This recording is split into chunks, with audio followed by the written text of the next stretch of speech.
Gracias. Adelante.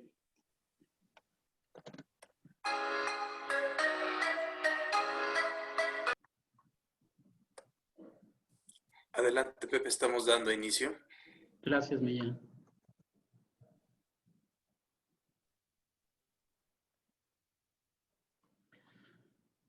Buen día a todos, bienvenidos y gracias por su asistencia a este webinar que ya saben que nosotros en Russell Bedford los hacemos en vivo.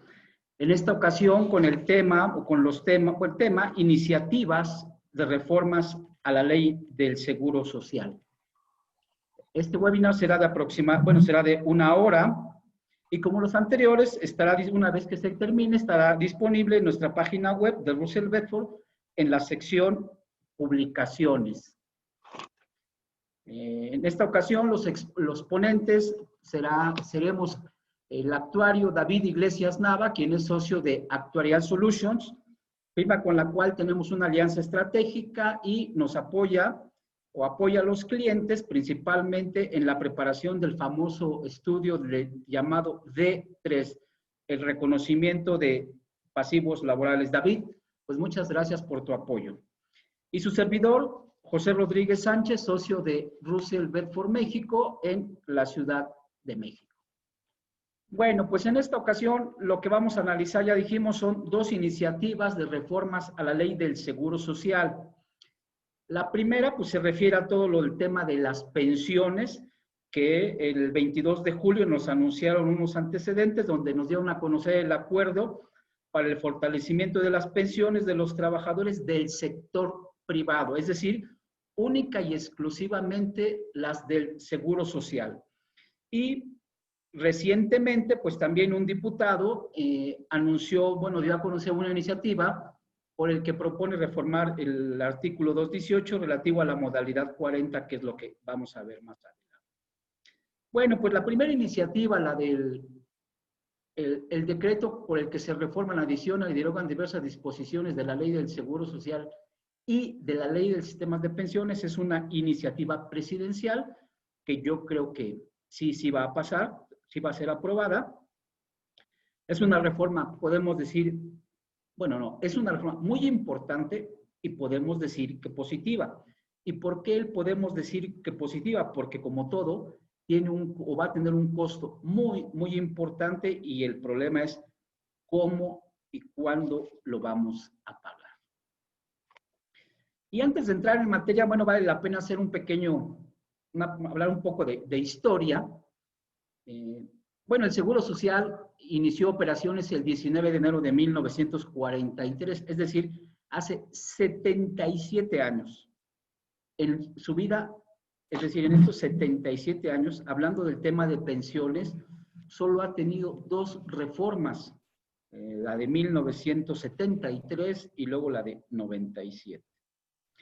Es decir, no ha sido actualizada a la situación o cómo ha ido evolucionando el país, principalmente en los aspectos demográficos.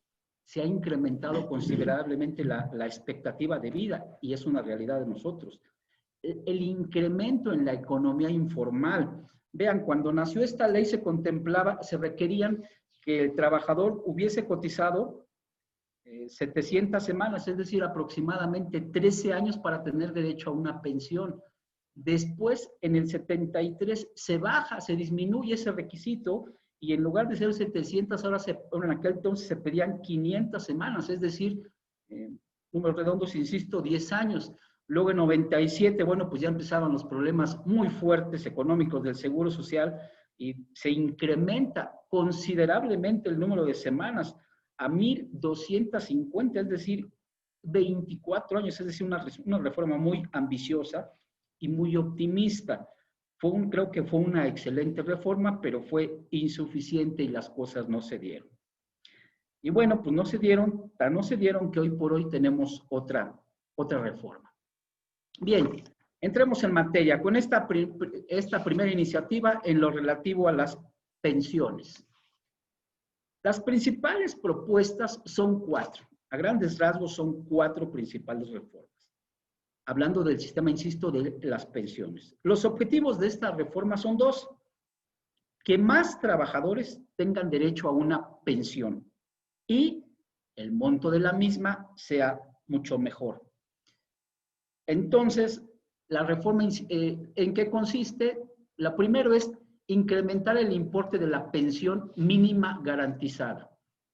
Segundo, reducir el número de semanas cotizadas y reconocidas indispensables para que los ex trabajadores de la industria, de la iniciativa privada que fueron afiliados al IMSS tengan derecho a la pensión. Después, para que sea un mejor monto, pues hay que incrementar el nivel de ahorro. Y por último, también la reducción en las comisiones que cobran las AFORES. Que quede muy claro, esta reforma solo afecta a la ley en vigor, es decir, la ley de 73 no tiene ningún cambio en la parte de las pensiones. Quien estaba con la ley anterior para la pensión, no se preocupe, sigue exactamente igual todo. Y de hecho, los de la nueva generación tampoco se preocupen, no, ya que no perjudica a nadie. Todas, podemos llamarlo, son noticias positivas. Entrando ya en materia, la famosa pensión garantizada. Ahora, esta iniciativa que dice que se va a otorgar a quien cumpla 60 años o más de edad, siempre y cuando tenga cotizado al menos 1000 semanas en el Seguro Social. Vamos a ver una tabla más adelante cómo se conforma esto. Son 1000 semanas lo que dice la ley. Sin embargo, por disposición transitoria se establece que en tanto hay un periodo de gracia, a partir del 1 de enero del próximo año, de aprobarse la reforma como está, solo se requerirán 750 semanas y gradualmente irá aumentando en 25 semanas cada año para que en el año 2031 se llegue ahora sí, a las 1000 semanas y así se quede la ley. La pensión garantizada va a ser ahora en función de las semanas cotizadas a lo largo de toda la vida laboral del trabajador, igual que su salario base de cotización, lo cual creo que es una excelente idea, porque anteriormente casi todos estaban destinados a cobrar el mismo monto de pensión garantizada, números redondos al día de hoy 3,300 pesos, y no reconocía ni el salario base de cotización, ni la edad, simplemente con cumplir el requisito, todo el mundo estaba ya dispuesto a esa pensión.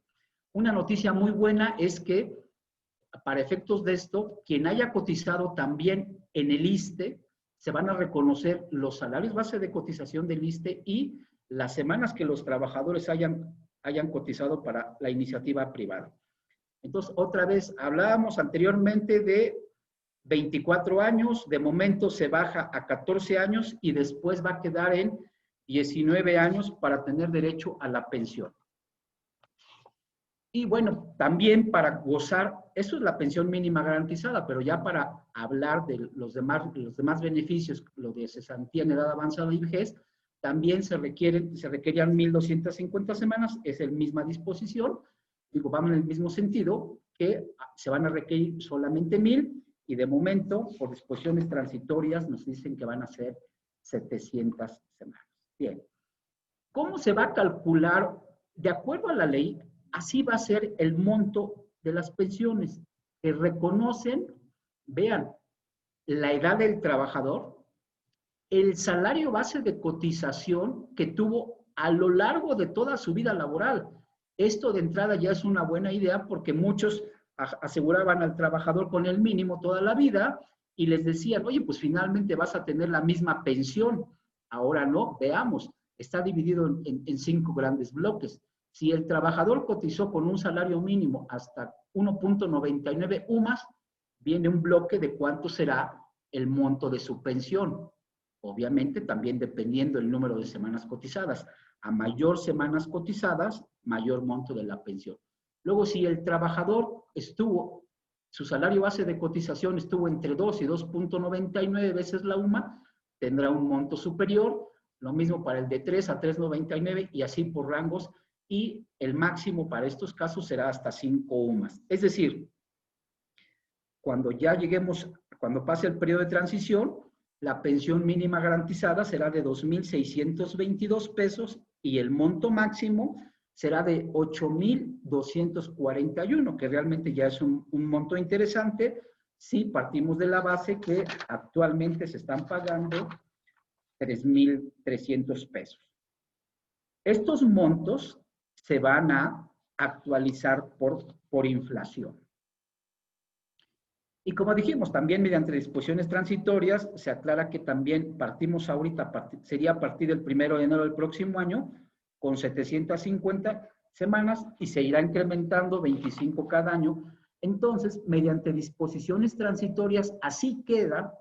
En la parte de abajo es como está la ley, pero en la parte de arriba él nos dice cómo van a ser los montos a partir del próximo año, en el 2021, 22, 23, etcétera, por cada uno de los años.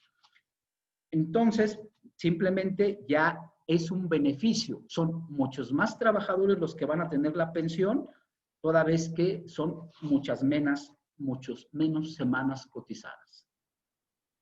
Entonces, en el primer punto de semanas cotizadas, se disminuye el número de semanas cotizadas y se incrementa en función de los 3 elementos: la edad, el salario base de cotización y las semanas reconocidas para tener la pensión. Tercer tema, las aportaciones. ¿Qué es el Seguro Social? Es una compañía de seguros que nos cubre 5 riesgos, 5 grandes grupos de riesgos: riesgo de trabajo, enfermedades y maternidad, invalidez y vida, guarderías y prestaciones sociales. Lo que está proponiendo de cambio esta ley es lo relativo al número 4, todo lo de retiro, cesantía en edad avanzada y vejez. ¿Y en qué consiste el cambio? Actualmente, así es como se paga esta rama, se cubre esta rama, digamos la prima de seguro, que en este caso al ser seguro social, se llaman cuotas obrero-patronales. ¿Cuánto paga el patrón? ¿Cuánto paga el trabajador? Y aquí podemos ver que lo del trabajador, el famoso 2% de retiro y 3.5%, no va a sufrir ningún cambio. El trabajador va a seguir pagando exactamente lo mismo. Y yo creo que eso es parte del problema de las pensiones. El trabajador, al no aportar nada, no lo valora. Lo que no cuesta, no se valora y además no va a alcanzar el dinero. Es decir, todo lo va a aportar el patrón. La idea es que en total este 6.5 incremente a un 15%, insisto, pero todo con cargo al patrón. Entonces, así es como van a quedar las aportaciones. Ahora va a ser en función del salario base de cotización del trabajador. Ya vimos, empezamos con un salario mínimo, que es lo menos, y va gradualmente aumentando hasta que perciba un salario de 4.01 más en adelante. E insisto, lo del trabajador se queda igual. El trabajador seguirá aportando el mismo porcentaje. Entonces, aquí, mediante disposiciones transitorias, se nos dice que va a haber un periodo de 10 años para que el patrón se adapte y pague estos nuevos porcentajes. Si nosotros regresamos a esta lámina y vemos estas cuotas, son las mismas que tenemos en la última columna, donde dice 2030, es decir, cómo van a llegar, pero en un periodo gradual de 10 años. ¿Y por qué 10 años? Porque 2021 y 2022 los patrones seguirán aportando exactamente lo mismo. El gobierno, reconociendo los efectos de esta pandemia, no quiso afectar a los patrones de momento y entonces, para efectos de presupuesto, no hay absolutamente ningún cambio por los próximos 2 años. Esto será a partir del 2023. Y si esto es gradual, la realidad es que veremos los beneficios económicos de esto, pues yo espero alcanzarlos a ver por ahí del año 2040, 2050, porque en el 2030 es cuando ya se va a aportar completo y pues habrá que esperar unos 10, 15, 20 años para que esto dé buenos frutos. Por último, en este tema, algo que pues pareciera positivo, se está hablando de ponerles un candado, un tope, primero exigirles que reduzcan sus comisiones, las AFORES. Y no sé si sea bueno o sea malo, ahí David nos va a comentar algo más, pero se habla de que la referencia va a ser las comisiones que cobren que se cobren en este sentido en tres países, Estados Unidos de Norteamérica, Colombia y Chile. Nada más que esto dice, si las comisiones bajan, tú bajas la comisión en México. Y si en aquellos países sube, no, tú no la subes, tú tienes un tope y ahí te quedas. Entonces, alguien de momento pudiera decir, pues qué bueno, nos conviene, pero yo creo que aquí esto es algo que pudiera convertirse en algo peligroso, porque puede ser un precedente para que el gobierno de aquí en adelante pretenda ponerle topes o precios a ciertos productos, argumentando que son básicos, pero bueno, eso ya lo veremos más adelante. Ya las AFORES están haciendo, pues están preparando para algunos litigios, amparos, ya lo veremos en su momento. En grandes rasgos, estos son los 4 grandes cambios en el sistema de pensiones, que insisto, todos se ven muy positivos. El chiste es saber cuánto nos va a costar y cómo se van a pagar. El segundo gran tema, iniciativa que viene de un diputado, iniciativa de proyecto con decreto que reforma y perjudica, adiciona el artículo 218 de la Ley del Seguro Social. ¿Este artículo a qué se refiere? Bueno, es más común conocido como la modalidad 40. ¿Qué es la modalidad 40? Pues yo creo que fue algo muy bueno, una idea en su momento, para que aquellos trabajadores que llegaran a perder su empleo y estuvieran muy cerca de cumplir el requisito de las semanas cotizadas, ya de manera individual ellos pagan una cuota equivalente al 10.075%, 10.075% del salario base de cotización con el que se registren. Nada más que ese salario base de cotización, lo que dice la ley es que el trabajador tiene que continuar con el mismo salario o uno superior, es decir, nunca podrá ser inferior. Entonces, muchas personas y algunos asesores vendían la estrategia como si fuera, wow, que, mira, te cotizas toda tu vida con el mínimo, cuando ya te falten 5 años por lo de la ley anterior, lo de la ley nueva realmente no tiene ningún sentido, no es negocio. Cuando ya te falten 5 años, te vas a modalidad 40, cotizas con el tope y entonces puedes tener una pensión de 30, 40, 50, 60 mil pesos. Realmente eso es lo que se hace. Entonces, este diputado, partiendo de eso, dice, no, pues vamos a ponerles un tope. Sin embargo, porque él en su exposición de motivos dice que esta estrategia ha afectado al erario federal y les quiere poner un candado. Sin embargo, creo que tiene muchos puntos que mejorar y algunas cosas creo que no las domina bien, no lo sé. Aquí está, en la parte actual, es como está el artículo. Y en la propuesta es lo mismitito, pero nada más que le adiciona, y él usa esta palabra, empero. Si el último salario es menor al equivalente a 10 veces el salario mínimo, vigente en el Distrito Federal, bueno, pues ya, eso, vigente en el Distrito Federal ya no existe, se tomará como límite el superior a 10 veces el salario mínimo. Y realmente lo que aplica es la UMA, pero en fin. Entonces, así como está, yo creo que no va a pasar, porque además sería muy fácil darle la vuelta. Entonces, lo que esta persona dice, a ver, si toda la vida has cotizado con menos del mínimo y te quieres ir a modalidad 40, está bien, pero no va a poder ser con más allá de 10 salarios mínimos. Entonces, bueno, pues habrá que esperar la aprobación de estas propuestas, es decir, ver cómo queda la ley y entonces ya podremos ver qué va a pasar a partir del próximo año.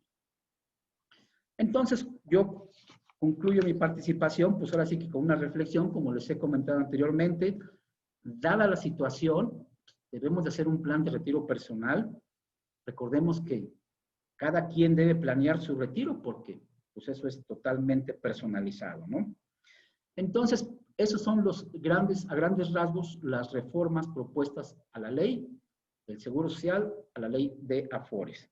Entonces, ahora pues cedo la palabra al actuario David Iglesias Nava, quien nos va a platicar un poco más sobre estos temas, pero con otra perspectiva. David, nuevamente muchas gracias y adelante, por favor. Gracias, José. Permíteme poner la presentación. Listo.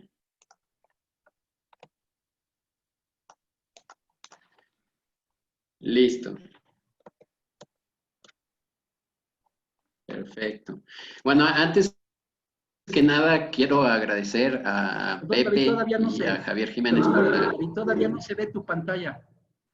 ¿No se ve? Ok. La presentación. Gracias.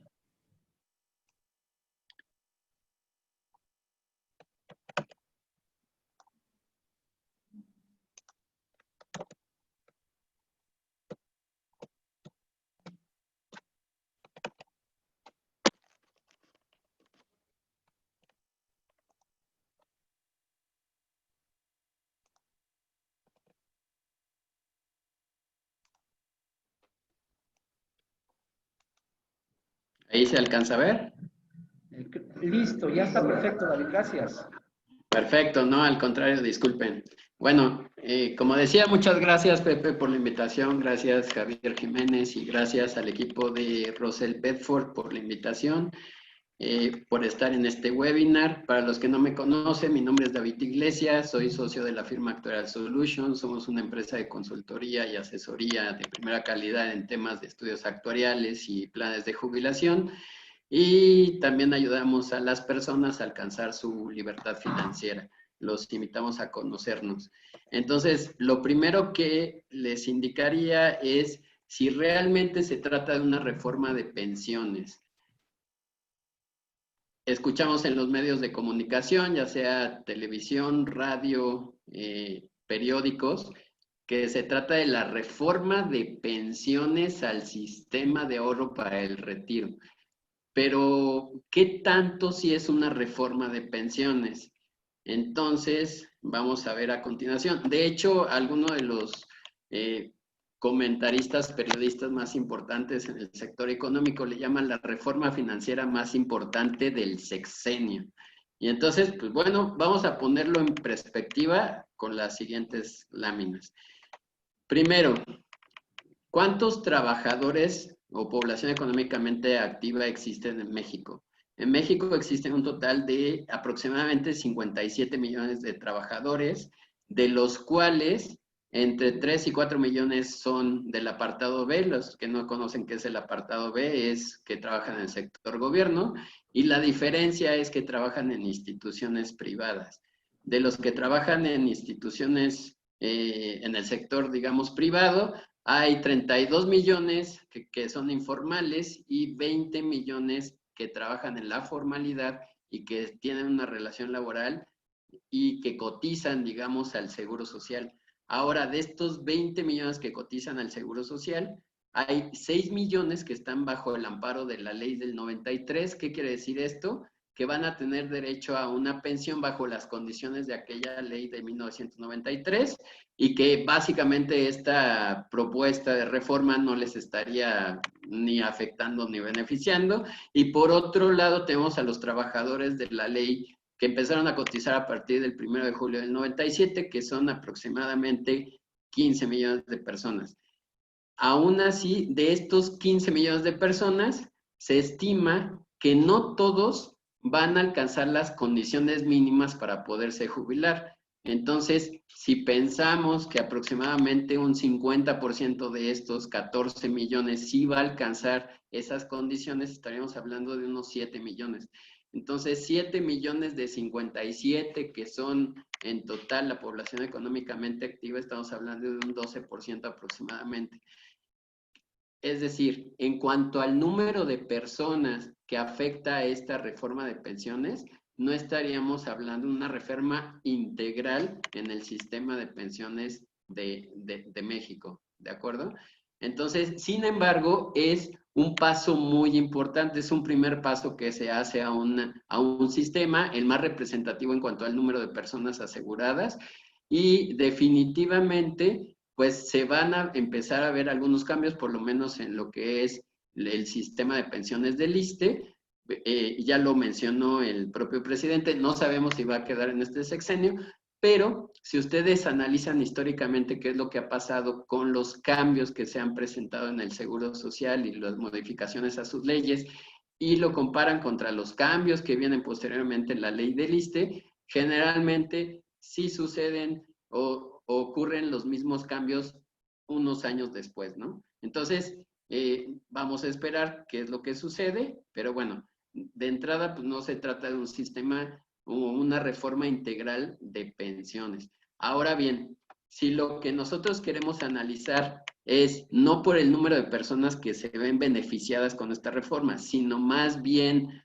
por el gasto público que implican las pensiones de los distintos sistemas que existen en el país, pues bueno, nada más estamos viendo esta lámina que es de la Auditoría Superior de la Federación, en donde se hizo una revisión de los distintos sistemas de pensiones que hay en el país. Y aquí, por ejemplo, podemos ver que el único que se está modificando es el IMSS como asegurador, pero, por ejemplo, faltaría una reforma en lo que es el ISSSTE federal, el ISSSTE de los estados, el Instituto de Seguridad Social de las Fuerzas Armadas, Pemex, CFE, Sociedades Nacionales de Crédito, universidades públicas, Suprema Corte de Justicia, municipios, etcétera. Se estima que en el país existen aproximadamente 3,000 sistemas distintos de pensiones. Entonces, imagínense lo que representa eso. No es que exista un solo sistema de pensiones, sino que existen 3,000 distintos con distintas características, beneficiando obviamente a un sector que hablábamos en la lámina anterior, que era el sector público, entre 3 y 4 millones de trabajadores. Ahora, esos 3 o 4 millones de trabajadores, si nosotros vemos la siguiente lámina, representan aproximadamente un 83% de lo que es el pasivo contingente de los trabajadores del Estado. ¿Qué quiere decir esto? Que si lo comparamos contra lo que representan los 20 millones de trabajadores del Seguro Social, pues estamos hablando de un 73% del PIB contra 83% que solo se genera por entre 3 y 4 millones de personas. Es decir, donde está el problema no es el Seguro Social, es algo que han estado diciendo o se ha comentado en los medios, pero en realidad donde está el problema es en los sistemas públicos, en los distintos sistemas públicos que hay en el país. Ahí es donde en realidad existe el problema y donde en realidad el gobierno debería de voltear a ver y tratar precisamente de modificar o hacer una revisión de ese tipo de sistemas de pensiones. Ok, bueno, otra de las cosas que ya hablaba Pepe en su exposición es acerca de los niveles de reemplazo. Y la exposición de motivos, desde el documento que se presentó el 22 de julio, habla de que se alcanzaría un nivel de reemplazo en aproximadamente promedio de 70%. Entonces, aquí lo que nosotros preguntamos es si en realidad se puede alcanzar este nivel de reemplazo. Bueno, para empezar, ¿qué es el nivel de reemplazo? El nivel de reemplazo, digamos que es la relación que existe entre tu pensión que vas a obtener en el momento en que te jubiles y tu último salario. Ejemplo, si tu pensión son 4,500 pesos y tu último salario fueron 10,000, entonces estamos hablando de un 45% en esa relación, es decir, 45% de nivel o tasa de reemplazo. Obviamente, ¿qué es lo ideal? Pues que tú tengas una pensión equivalente a tu último salario. Eso sería pues lo ideal, ya estás acostumbrado a un estilo de vida. Bueno, ahora, ¿qué factores afectan esta tasa de reemplazo? Pues evidentemente el número uno es el nivel de aportación. A mayor aportación, mayor ahorro. Por otro lado, ya se mencionaba las comisiones. Menos comisiones, mayor ahorro. Los años de contribución. Evidentemente, si tú estás aportando más tiempo, pues tendrás un mayor saldo en tu cuenta individual y tendrás un mayor nivel de reemplazo. Y finalmente, el último que se menciona aquí es el rendimiento. El rendimiento es algo que se debe de cuidar a lo largo de la vida laboral y a mayor rendimiento, pues mayor ahorro. Muy bien. Entonces, en México, ¿qué es lo que sucede o qué es lo que sucedía? Durante 1997 a la fecha se estuvo aportando el 6,5% de los salarios base de cotización de los trabajadores y eso nos daba un nivel de reemplazo entre el 25 y 30% en el momento de nuestra jubilación. Bueno, aquí vemos una gráfica de distintos países de la Organización para la Cooperación y Desarrollo Económico, en donde se ve que México efectivamente ocupa el segundo lugar de las aportaciones. Las primeras barras en color azul más clarito es el nivel de aportación y las que están por detrás, un color azul un poco más fuerte, son los niveles de reemplazo que se alcanzan en cada uno de estos países para los salarios bajos y para salarios altos.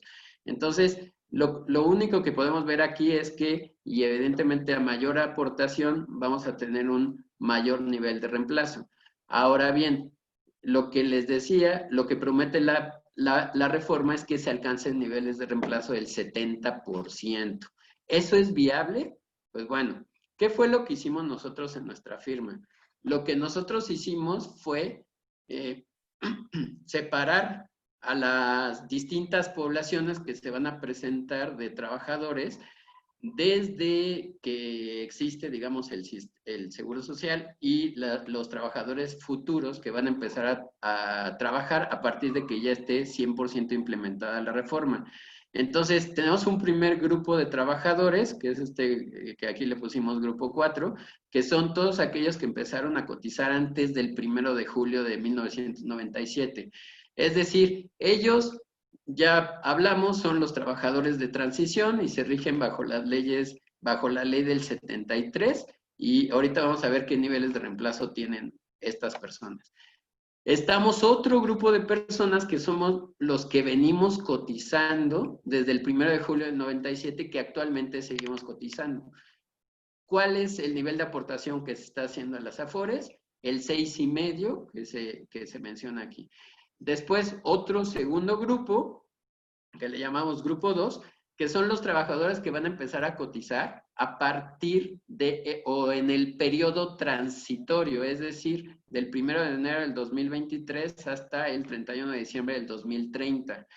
Estos trabajadores tienen la característica que se les va a estar haciendo una aportación entre el 6,5 y el 15% de su salario base de cotización de manera gradual, como ya lo comentó Pepe. Y el último grupo de trabajadores es todos aquellos que van a empezar a entrar al mercado laboral a partir del 1 de enero del 2031, cuyo nivel de reemplazo, el nivel de aportación va a ser del 15% del salario base de cotización. Bueno, con esa información nosotros hicimos un análisis en donde en esta gráfica se muestran algunos de los resultados. Aquí estamos proyectando únicamente el ejemplo de trabajadores que ganan 25 veces la UMA, que es digamos, el nivel máximo con el cual te registran al Seguro Social. En la parte de enfrente tenemos los distintos grupos, hacia el fondo tenemos los años de cotización y hacia arriba tenemos el nivel de reemplazo. Entonces, lo que podemos ver es que el grupo 4, de entrada, que son los trabajadores de la ley anterior, pues bueno, aquí vemos los niveles de reemplazo. El nivel de reemplazo está en función a una fórmula de beneficio definido y bueno, ese es punto y aparte. Lo que nos interesaría conocer realmente es qué va a pasar con el grupo 1, 2 y 3. El grupo 1 somos los que estamos cotizando, ya llevamos varios años cotizando con el 6,5%. Bueno, con 40 años de cotización estaríamos alcanzando niveles de reemplazo del 35%. Eso es lo que nosotros esperamos obtener después de 40 años. Si cotizas menos, evidentemente tu nivel de reemplazo pues va a ser menor. El grupo 2, acuérdense, son aquellos que están cotizando ahorita, pero también van a estar en un periodo transitorio de 10 años. Bueno, pues ellos van a lograr un 55%. Y finalmente el grupo 3, que se puede alcanzar hasta un 64% cuando ya esté 100% implementada toda esta reforma. Entonces, lo que podemos decir aquí es que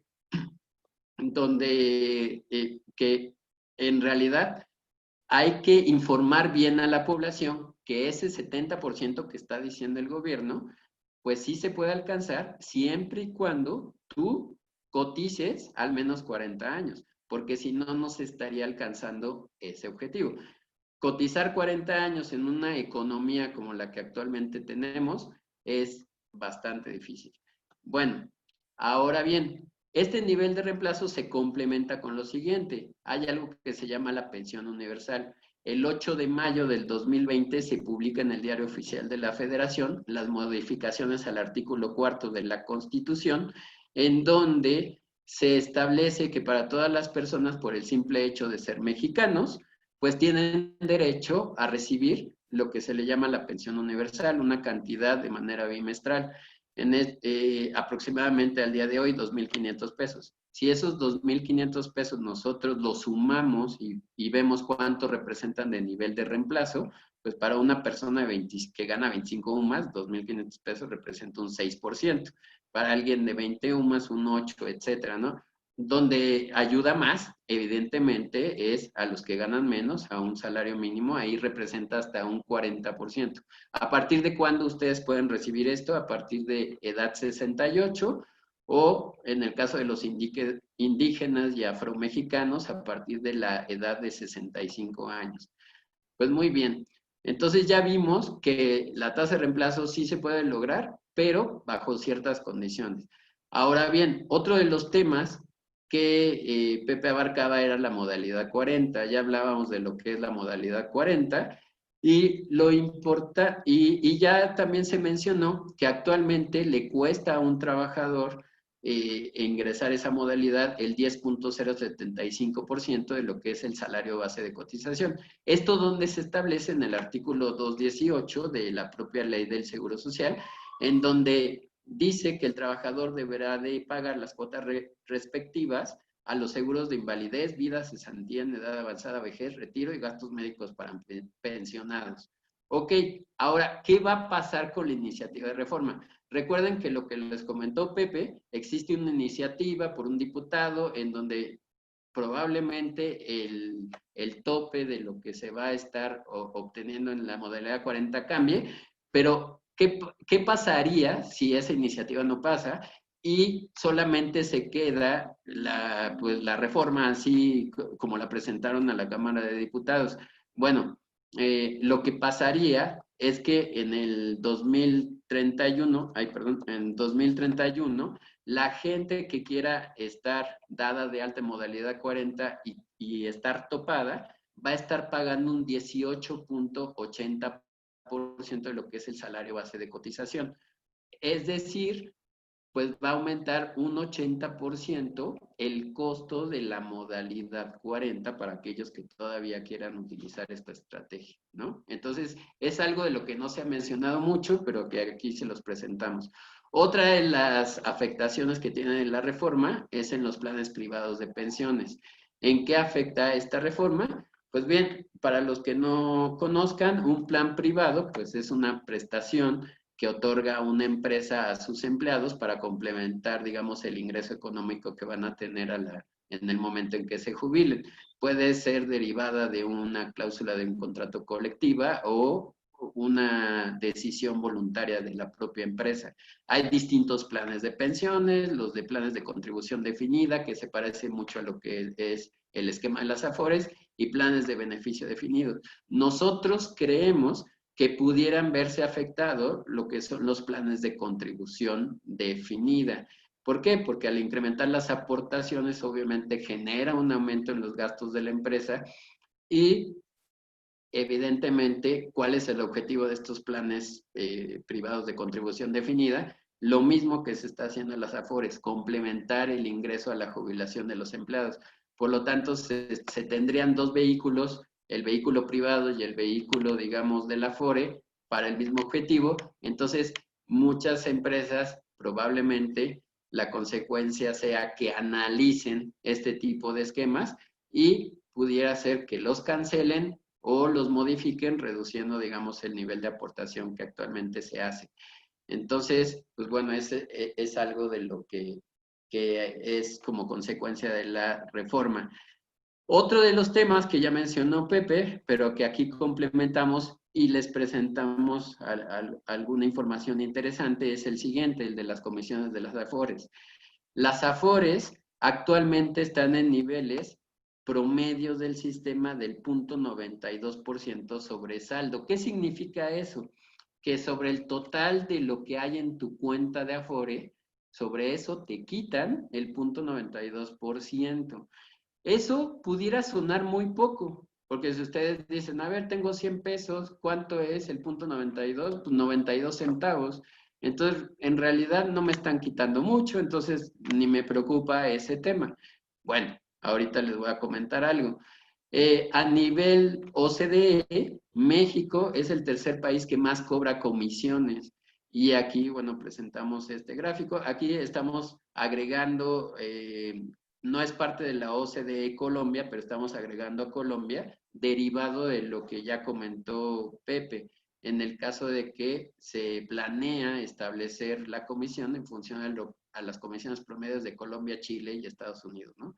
Entonces, bueno, miren, esto es lo que les quiero dejar y que ustedes se lo queden pues muy grabado.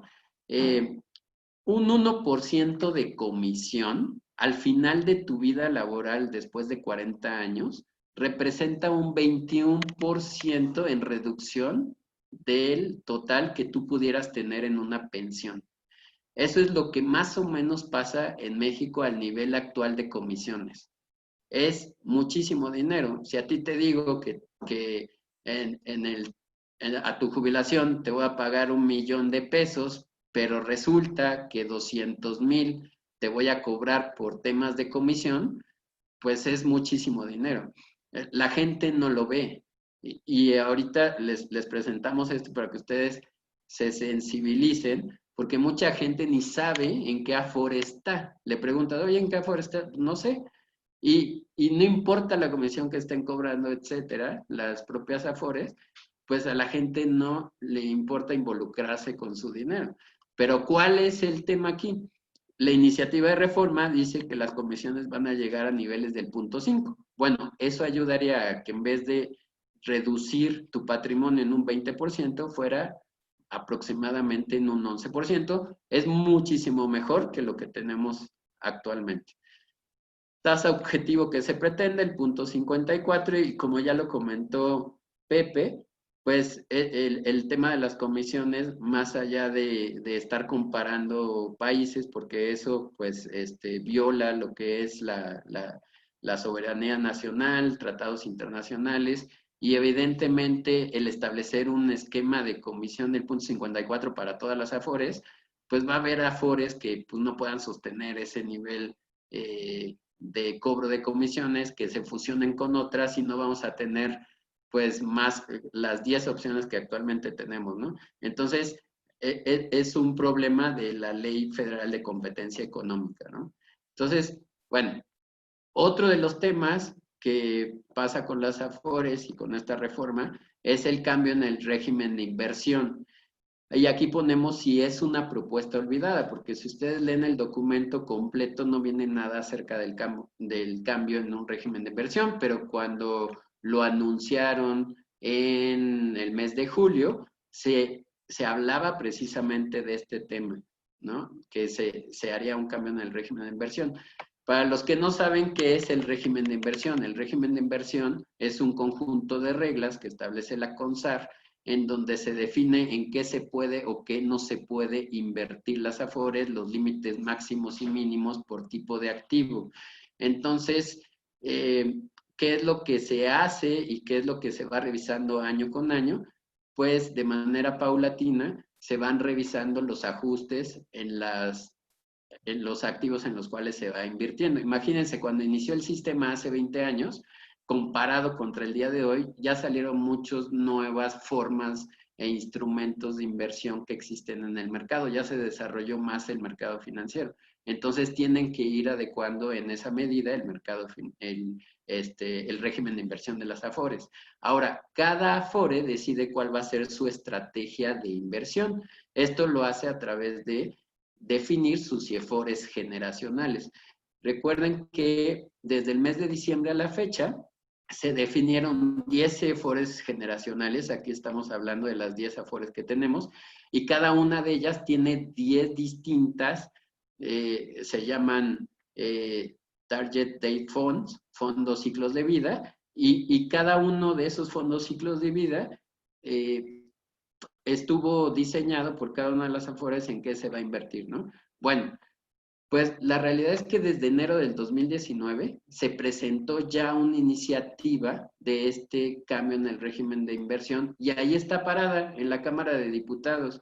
Es decir, ahorita en enero ya va a cumplir 2 años que está parada. No forma parte de esta propuesta. Sin embargo, es algo que conviene para el sistema. Es algo que evidentemente haría que la inversión de las AFORES sea o tenga resultados más benéficos para el trabajador. Y finalmente con esto se pretendería invertir más en proyectos de infraestructura, lo que llevaría a generar precisamente más empleos en el país, ¿no? Bueno, por último, les quiero hablar de otras repercusiones que tiene esta reforma, que a lo mejor algunas ya las han escuchado, otras no, y bueno, a continuación las menciono. Bueno, no todo lo que brilla es oro y es el mismo caso de lo que es la reforma o iniciativa de reforma de estas de pensiones. Lo primero es el aumento en el gasto público, porque ya comentaba Pepe, hay más trabajadores que van a tener derecho a una pensión porque el requisito de semanas cotizadas se recortó. Número 2, piden, también se puede obtener acceso a pensiones mínimas garantizadas mayores que las que anteriormente se obtenían. Entonces, evidentemente se espera que exista un aumento en el gasto público. Dicen por ahí que sí se analizó este tema y que, por ejemplo, hay los trabajadores que están en el periodo transitorio, los de la ley del 73, pues ellos van a seguir pagando y van en las cuotas el incremento de cuotas de aquí a 10 años. Ese dinero no les va a servir para esos trabajadores, sino que más bien ese dinero se puede ocupar precisamente para este gasto público. Dicen que el efecto neto en las finanzas públicas pues es de 0. Bueno, esperemos que así sea. El siguiente punto es el encarecimiento de empleos. Evidentemente, al aumentar los gastos indirectos en Seguro Social, pues se van a encarecer los empleos. La contención del incremento salarial. Si una empresa le iba a dar al empleado un incremento del 5%, pues en vez de darle un 5% directo en su salario, le va a dar un 4% y la diferencia, ese 1%, pues lo va a acabar aportando a la Afore, ¿no? Precisamente por este aumento en las aportaciones. Luego tenemos lo que es el incremento en lo que es el outsourcing o la subcontratación. Pues aquí están los expertos que les pueden hablar de eso, pero bueno, es uno de los efectos que se puede venir con esta reforma. Y tenemos lo que es el subregistro de los trabajadores, que significa que muchas empresas van a dar de alta a sus trabajadores con un salario menor al que realmente pagan y el diferencial pues se lo van a seguir dando de otras formas, ¿no? Y finalmente, esto puede tener también una repercusión a nosotros que somos como consumidores, un incremento en el costo de los productos o servicios. De algún lado pues tiene que salir, digamos, ese incremento, de algún lado se tiene que financiar ese incremento en las cuotas, ¿no? Entonces, bueno, eso sería prácticamente toda la presentación. Les agradecemos de antemano y bueno, le dejo la palabra a José. David, pues muchas gracias. Realmente una exposición muy interesante y pues yo por eso decía en mi parte que parecía que eran buenas noticias todo, pero realmente el trasfondo y la realidad, ahora sí que lo que no nos dicen de las pensiones es lo que tú nos acabas de exponer. Muchas gracias. Bueno, pues como vieron, realmente en el tema de pensiones, como país, como empresas, como personas, pues nos falta muchísimo. Para mí, la única, ya vieron, realmente quien piense vivir de su pensión, híjole, pues, si somos personas de la ley 73, probablemente sea una parte importante. ¿A qué me refiero? Como ya nos lo comentó David, se dice que una persona que se jubila para mantener el nivel de vida, pues lo ideal sería que obtuviera el mismo 100%, pero realmente eso nadie, absolutamente nadie lo va a tener, o sea, eso ya olvidémoslo.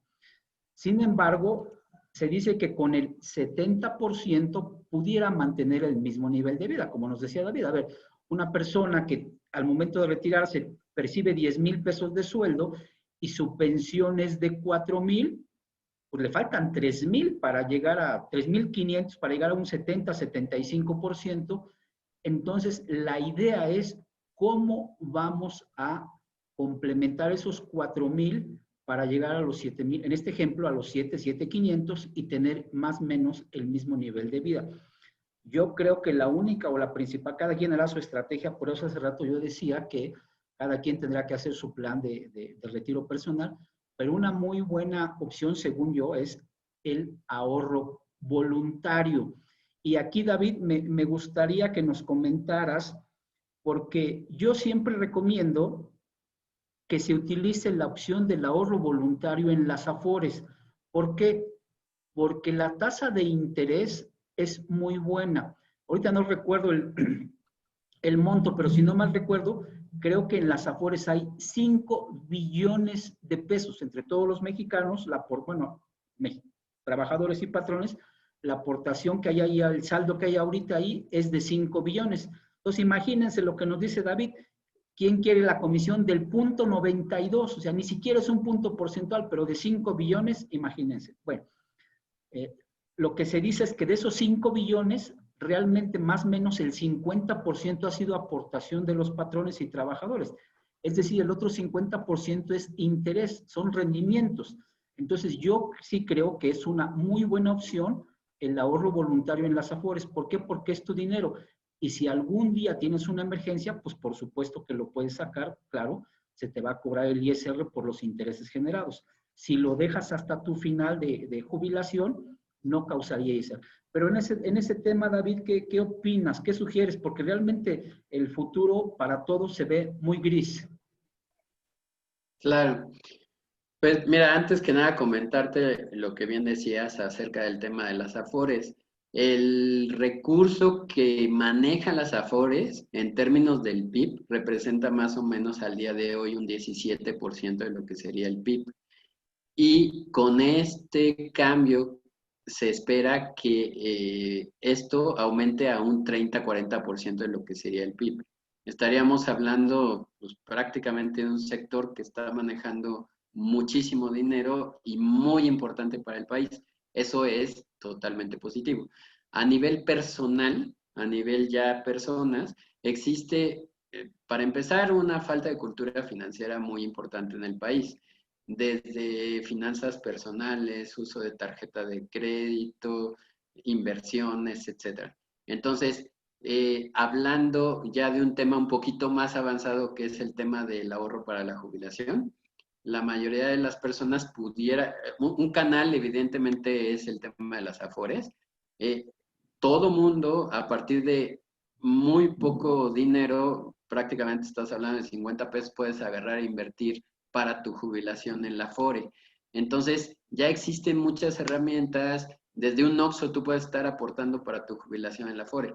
Entonces, sí es un muy buen vehículo. De hecho, hay que comentar que cuando hablamos del tema de las inversiones, en el tema en particular de las Afores y lo que son planes personales de retiro, planes de jubilación, etcétera, existe también una exención en el impuesto sobre la renta a las ganancias, digamos, que se obtienen en esas inversiones. Entonces, un vehículo definitivamente bueno es la Afore. Mucha gente lo critica, mucha gente dice que es lo peor, etcétera, pero la realidad es que está a la mano de todos y a la mano de cualquier persona, no importa cuánto es lo que gane, y bueno, esa es una opción. Hay otras opciones, como tú lo mencionabas, el plan personal de retiro, están otras opciones como son los seguros de retiro, etcétera. cada persona tendrá una necesidad distinta y habrá que analizar de esa manera pues, cuál es su necesidad. Pero existen varias opciones para la jubilación y definitivamente es algo que debes de empezar a ver cuando estás joven y no cuando ya estás cercano a la fecha de jubilación. Te va a salir más barato porque es, ¿qué es lo que pasa?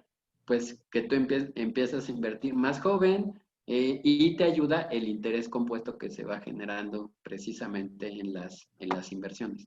Entonces, yo lo que les recomiendo es que se acerquen a conocer más este tipo de vehículos y que no dejen, el mejor día para empezar la planeación para tu retiro fue ayer y el segundo mejor día es hoy. Entonces, que no lo dejen de hacer. David, muchas gracias. Sí, efectivamente, yo mencionaba la posibilidad de las Afores porque, como bien lo citas, es desde 50 pesos. En otros vehículos de inversión te piden montos de 100,000, montos muy mayores. Pero bueno, como bien lo citabas y comparto totalmente, cada quien tiene que hacer su plan de retiro. Pues realmente, David, una vez más, muchas gracias. Muy interesante tu exposición. Creo que nos dejas más preocupados, pero bueno, pues qué bueno para que así nos apliquemos. No nos resta más que agradecerles su participación. Les recuerdo que este webinar, igual que los demás, estará disponible en nuestra página web en la sección de publicaciones e invitarlos a nuestro próximo webinar que será el 20 de octubre con el tema mitos y realidades de la NOM 035, tema también muy importante y que creo que se nos, como que lo hemos dejado dormido y no le hemos dado mucho seguimiento. Bueno, pues los invitamos a que nos sigan en nuestras redes sociales y les reiteramos nuestro agradecimiento y les recordamos que en Roosevelt Bedford los apoyamos en todo lo relativo al pago de cuotas de Seguro Social, Infonavit y en particular también para los planes de retiro, la asesoría en materia de pensiones, que eso nos debe de importar a todos, absolutamente todas las personas, sin importar, es que yo soy de impuestos, yo soy de contabilidad, yo soy de finanzas, yo soy de presupuestos. Todos, creo que todos deberíamos de aspirar a tener una pensión. Pues, una vez más, muchas gracias y los esperamos en nuestro próximo webinar del 20 de octubre. Cualquier duda, estamos a sus órdenes. Aquí están los correos de David y de un servidor. Muchas gracias, que tengan un excelente día y cuídense mucho. Hasta luego. Cuídense mucho, hasta luego, gracias. Gracias.